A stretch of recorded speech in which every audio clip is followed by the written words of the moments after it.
welcome back to Tony Dock Station. So, as you can see, I've added in a bit of baseboard. As some of you may know, I've not been overly happy with the track design of my layout for a little while now, and I've been trying to think of a way to correct it.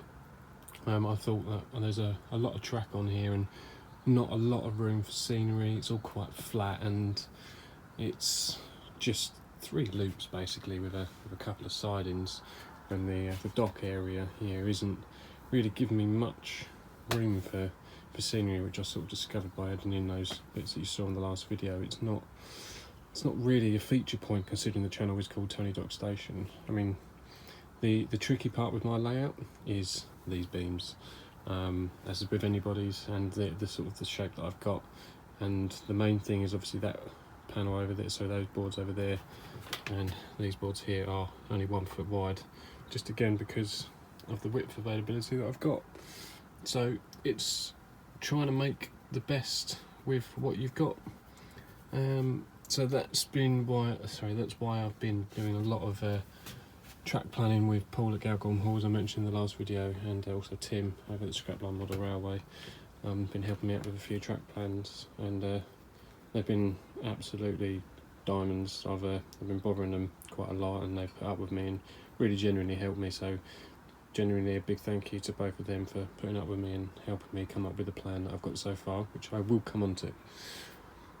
But yeah, so I've not been overly happy, and I even got to a point where I was like, do I just carry on with what I've got and make the best of it, because it is working and I just got all the automation working as well, or do I just take the plunge, and while it's not too late ballast wise to take it up.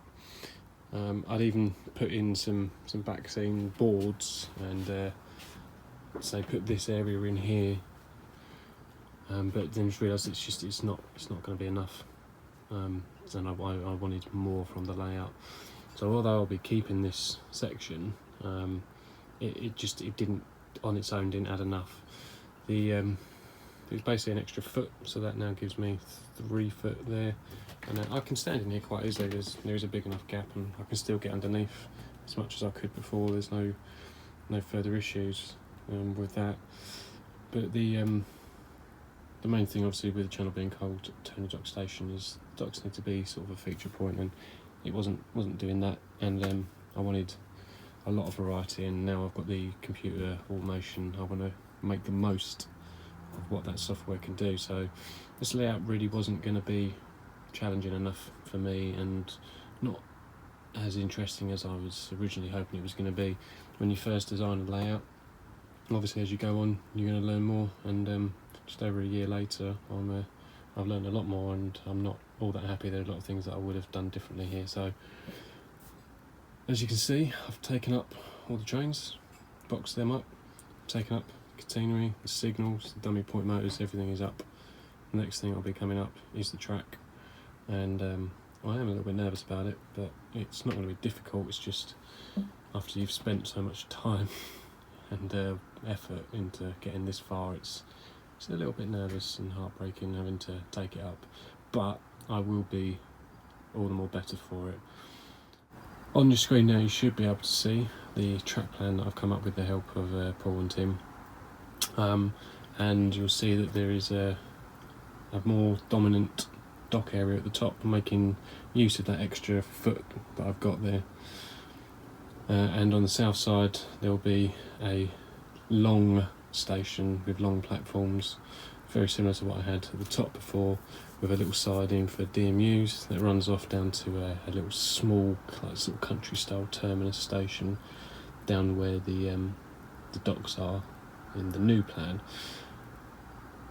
That's basically, and also there's a TMD area which on the plan looks a bit squashed and scrushed up, but they'll put a little board extension in to cover that. The only thing I have got to be aware of is I have got a side beam there, but the TMD will sort of come out hopefully into this little corner here.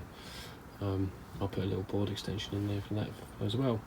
So I've got a lot more going on there, a lot more for the computer automation to play around with, and obviously, as you would have seen hopefully on the left side of the plan, I've got inclines and declines, giving some variety, which means with some good advice and help from Tim, these boards here will be open framed and they will be dropped 6 inches.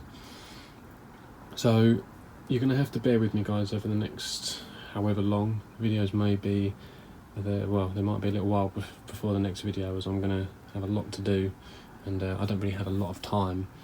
I can only get up here sort of once every couple of weeks at the moment. So there will be some progress, but you may have to wait for the first sort of video, but then hopefully they'll be quite regular after that.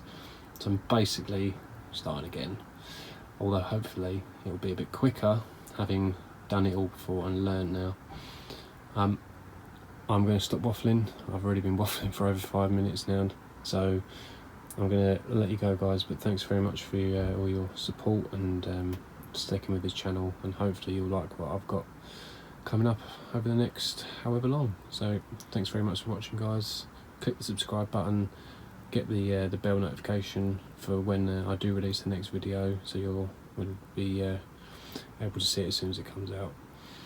So thanks very much guys, see you later.